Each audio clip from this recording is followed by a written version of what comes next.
So I know y'all not used to necessarily seeing me like this.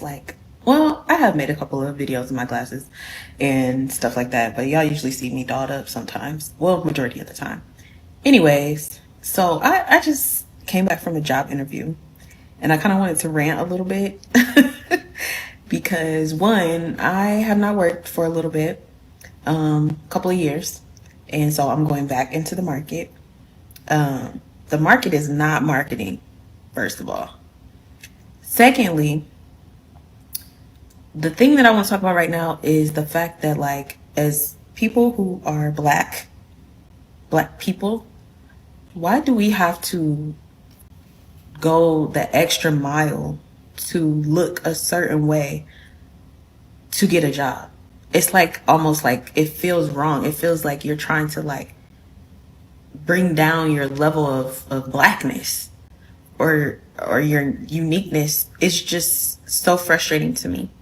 So one, I'm wearing a suit. I interviewed at a law firm. I had to pull out my suit because I figured a law firm, I need to be on my P's and Q's. I get there and everyone's dressed casually. Like, I'm talking about comfortable. So that kind of was like, dang, like I had to pull this stuff out, wash this, and get my little stuff prepared to wear a suit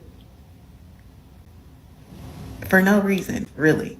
I mean, I might have made a good impression. That's cool, whatever. But I just think that that's so funny that like I have to go that extra mile. Then I don't normally ever wear this type of nose ring ever. I kind of hate it. I have my nose ring in because, of course, that's another thing I'm getting judged on. If I have piercings, why do holes in my face define my work ethic, my experience? What do the holes in my face have to do with that? I could have 10 degrees. I could be a doctor. I could be doing anything. But the holes in my face, God forbid. Let me have a tattoo, God forbid. And I do have tattoos on my wrists, my arms. Well, whatever. I don't have that many tattoos, but I do have tattoos that are on my wrists and stuff like that. Um, and it's like, why does that stuff matter? And I just think about the fact that there are certain groups of people, mainly white, who don't have to go through this. They can just wake up, put on their little pants, whatever they're wearing, and go in. They don't have to bring themselves down. Even the hair, I felt like, for me, this is more like chill hair, honestly. I don't feel like it's doing a lot. But I almost like put on a black wig that was just pretty simple, layered black wig. I'm not doing that. And guess what? Once I get in this job, you will see all these different wigs. I'll be a new bitch every day, every other week, honestly. And then I'm wearing glasses. I wear contacts full time. I wear my glasses at home. Granted, my glasses are cute, but I wore the glasses to try to dull down the fact that I have piercings. And I don't take this piercing out. Like the one in my lip, I don't take it out. Like, it's not, and I'm not taking it out for any job because it was like one of my worst painful piercings. Also, it's one of my favorites. Like, I make a lot of beauty content and my lips are centered in a lot of things I do. And I just like my lips and I like my piercing. So why should I have to take that away for a potential job or for a job that can literally fire me at any point? I'm so tired of that. I don't, it's just frustrating. And I feel like people like white people and stuff like that, y'all don't have to really worry about that at all. And then you don't have to worry about going in there and like, even there's a picture on Google for the company. There was not one black person in the picture. You don't have to worry about being the only person who looks like you at the job, or being one of two, maybe. Like, it's so discouraging. I'm about to just start OnlyFans or JaceMans. I don't know how you say it. Do you gotta block it out? I'm over it, y'all. I'm just over it. And I just got started back. But, such is life. Gotta pay bills, gotta do things. But I don't want to dumb myself down for a job, period. And I feel like I shouldn't have to. And that's that on that. Let me know how it's going for y'all if y'all are in the job market and y'all are looking. What is your experience if you are a Black person? Let me know. I saw a job description the other day for a recruiter, and in the job description it says it's looking for someone who knows how to spot ChatGPT resumes. Those words exactly. And I called this probably like 2 years ago that we were going to get into this cycle where first everybody was using AI for their resume and it was like this new cool thing. And then hiring managers and recruiters were going to get tired of AI resumes and then start fighting against AI resumes. I'm going to say something crazy. We don't need another AI resume tool. One, did you know in ChatGPT you can literally just ask it to create a resume and it creates the whole document for you, formatted and everything? What people need are jobs. The problem isn't that you need to AIify your resume. The problem is that there are not enough jobs. And the more AI that is going into the system, the less jobs. Did y'all see that thing with Duolingo where they said they were going to stop hiring contract workers and start using AI? And the only time you're going to get somebody new on your team is if you can't do it through AI. Is anybody not worried about their health? Like, what is happening? Wish I was a good freaking liar, or I wish I knew when to shut the frick up. Literally, like, why am I at a job interview and I'm just like, oh yeah, like, I don't know if you could tell I'm a very anxious individual and stuff like, okay, you don't need to be talking about that, what? And I'm going in talking about how I, like, want to be a server. I'm gonna be working with people. Why am I going around talking like that? But she was so nice, and I have a second interview, so I'm really excited about that, and I'm hoping all goes well. All will go well, and I have to potty really quickly, and then I'm going to be going to a different interview because I really do want to be a server, and with my current position, yeah, that's all I'm going to say. But it's okay. Hey, rejection is redirection, and not only that, I learned a lot of things. That's all. But it sucks to be back to applying all the time. Yesterday, I spent like probably 9 hours just sitting on my computer applying, but hey, I had 4 interviews lined up, which was great. I was surprised, but I'm trying. I really am. Let's make a nice coffee while we talk about the job market for communications and marketing grads right now. 1 second.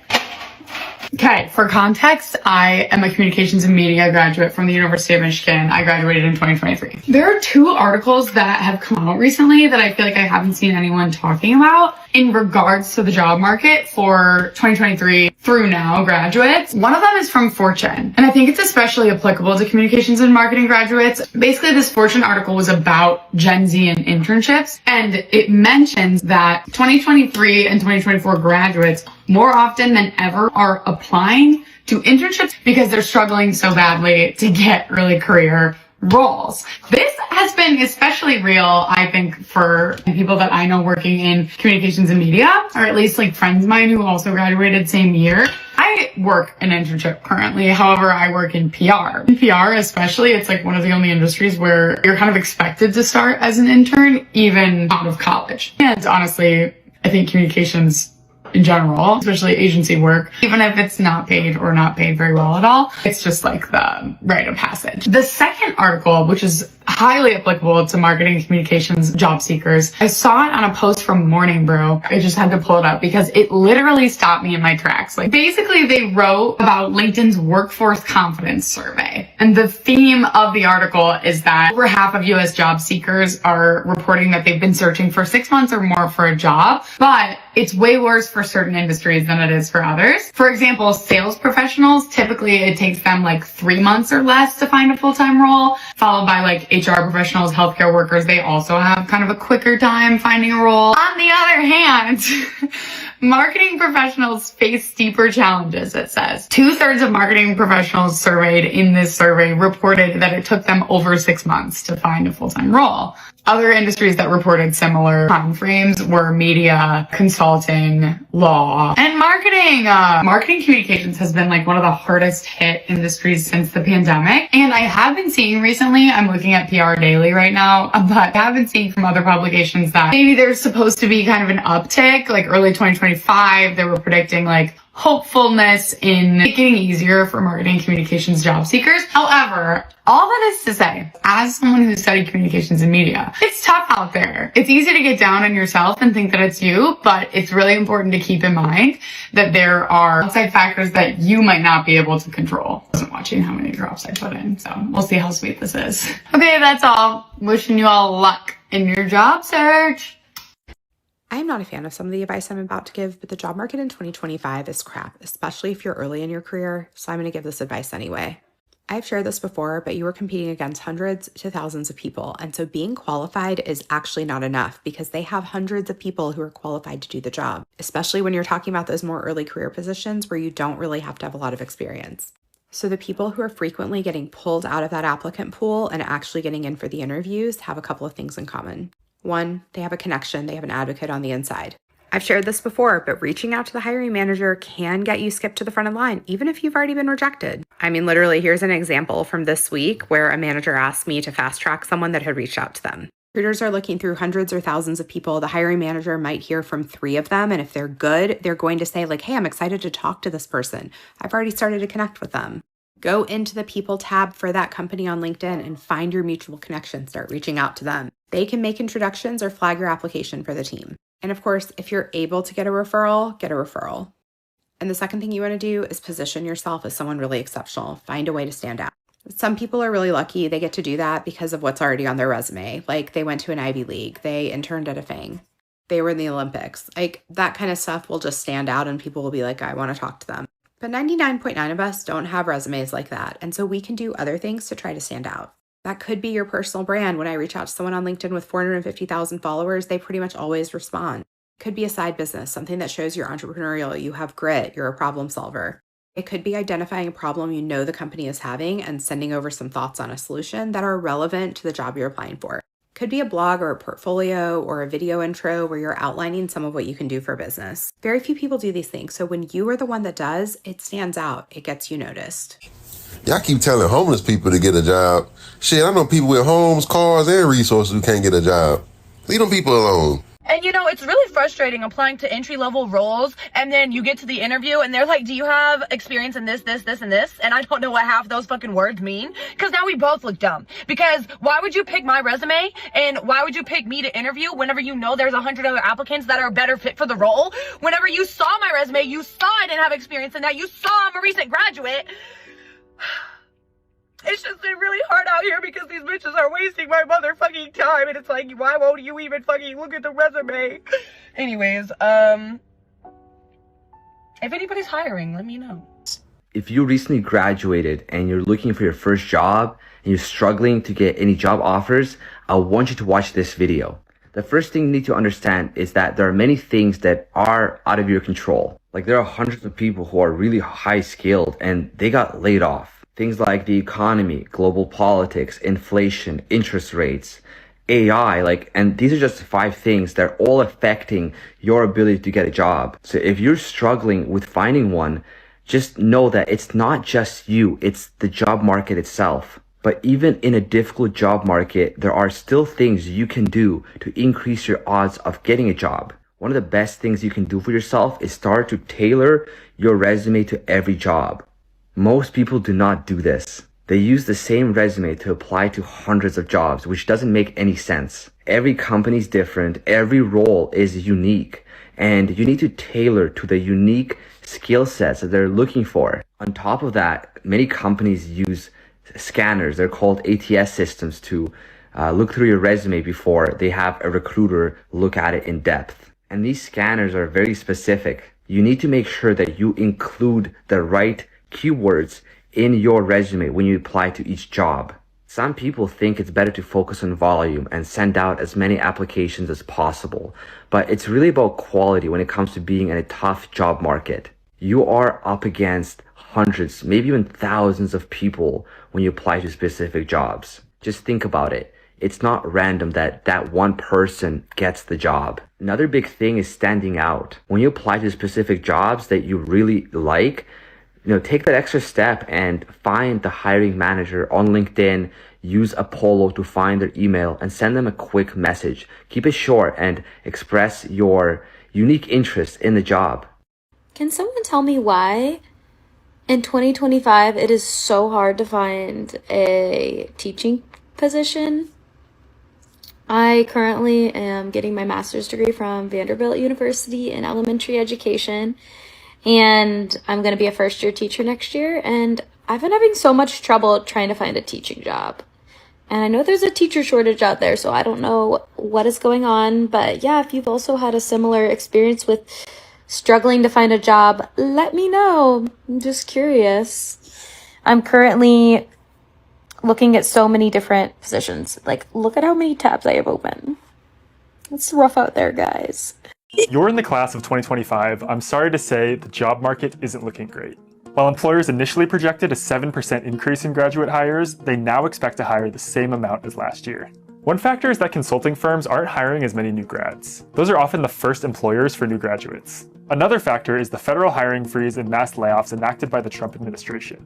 Many people who anticipated going into federal jobs are now pouring into the market for private sector and state and local government jobs, according to an executive at Handshake. But it's not all bad news. In some industries like software products, energy, and manufacturing, more companies said they plan to increase graduate hires this year.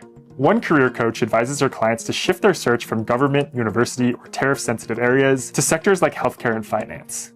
Do you want to see the reality of this job market? I'm a recruiter, and this is the amount of applications I have on the jobs that I've recently posted. This is the total amount of active applications we have across all of our jobs, and I'm on a team of 2. It sucks, but you have to stand out. My biggest piece of advice is to network. Find out who knows who, and if possible, get a referral. However, you better have submitted an application before you go do all this networking. They can't look you up if you're not in their system.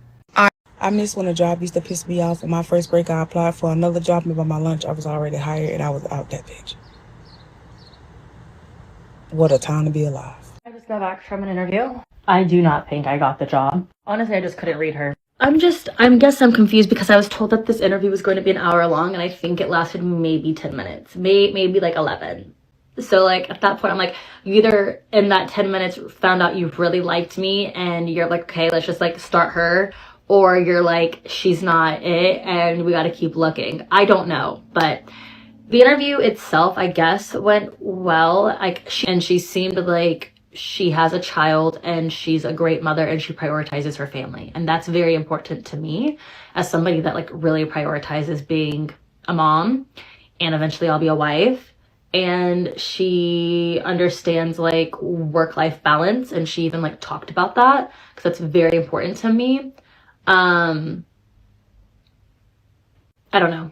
I really don't know how that conversation went. I don't know how I was perceived. And at the end, I asked her my questions, and then I was like, so like, what's the next step? She's like, well, if you're hired.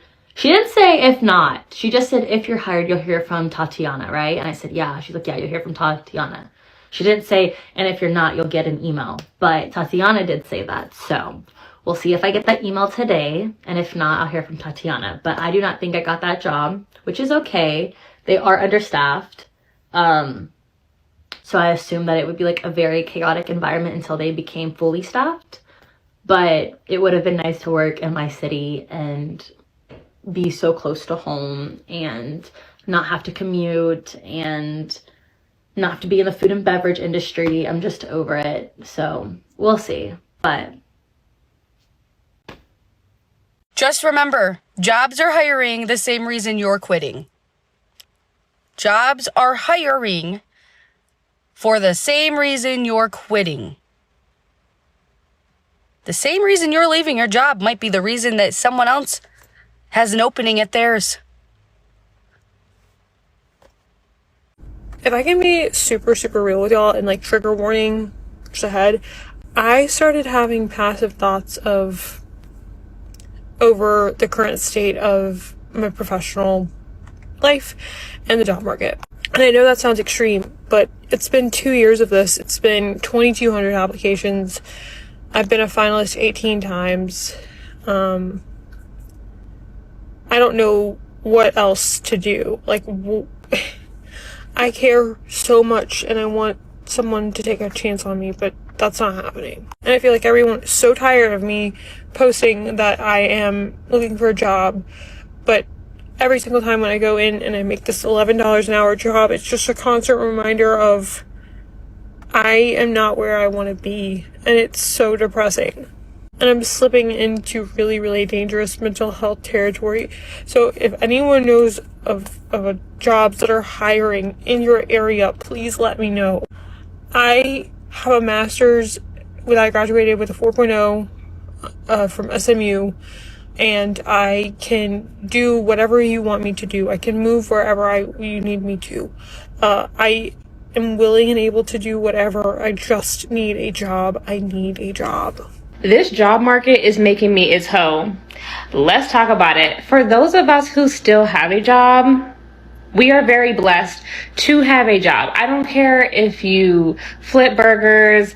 I don't care if you're a receptionist, administrative assistant, executive assistant. Like, I don't care if you're in clerical work, you know, low skilled labor work. Like, if you're stocking grocery shelves, if you work at Dollar General, I don't care. If you have a job right now, you are very blessed. You have to be grateful.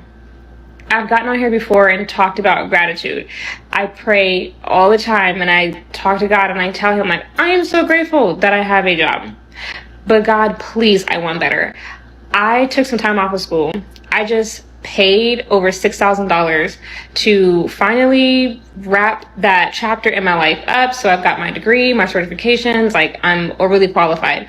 I'm in a job that I'm well overqualified for. I'm blessed to be at an office job. I don't have to work retail anymore, but this job is a dead-end job still. Like, just because you work in an office doesn't mean that you have a good job. I work a job that you could train somebody in middle school to do, and it pays okay, it pays decent, but after taxes and pension and retirement and like stuff hit, it's like great, like that really ate up a good amount of my money. I'm so frustrated and I want to find better, but the market is full of trash right now. Like, I had some scammers try to convince me to give them $2,500 for help with placing me in tech sales jobs. Like, I don't need to pay you that much to help me with job placement.